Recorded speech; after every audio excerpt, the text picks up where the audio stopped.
dimanche. Europe 1, il est 6h34.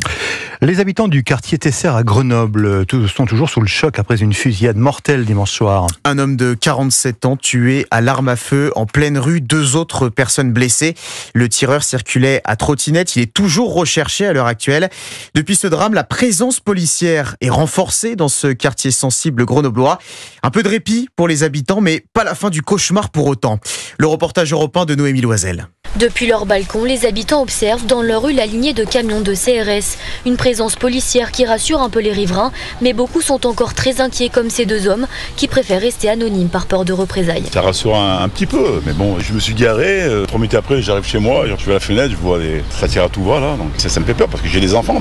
J'aurais pu passer à ce moment-là, je sais jamais, une balle perdue c'est vite fait, maintenant ils tirent dans le tas. Mais pour ces habitants, cette présence sur le terrain reste insuffisante. Ils souhaitent que ces patrouilles soient régulières. On les voit jamais, ils vont rester 1 heure, 2 heures, après ils vont partir. Le quartier, restauration du quartier avec des problèmes de délinquance, de drogue.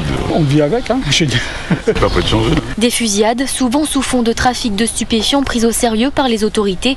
Un combat sans relâche, insiste Éric Vaillant, le procureur de Grenoble. Il faut agir tous azimuts. Le vendeur du jour, les enquêtes au long cours, les opérations de coups de poing, les opérations de place nette, on en refera et il faut continuer. On lâche pas. Mardi, c'est dans la banlieue grenobloise, dans l'immeuble Carrare à Échirolles, qu'une autre fusillade a éclaté, blessant une personne. La deuxième en l'espace d'1 semaine devant cet endroit connu pour être un point de deal. Grenoble, Noémie Loisel, Europe 1.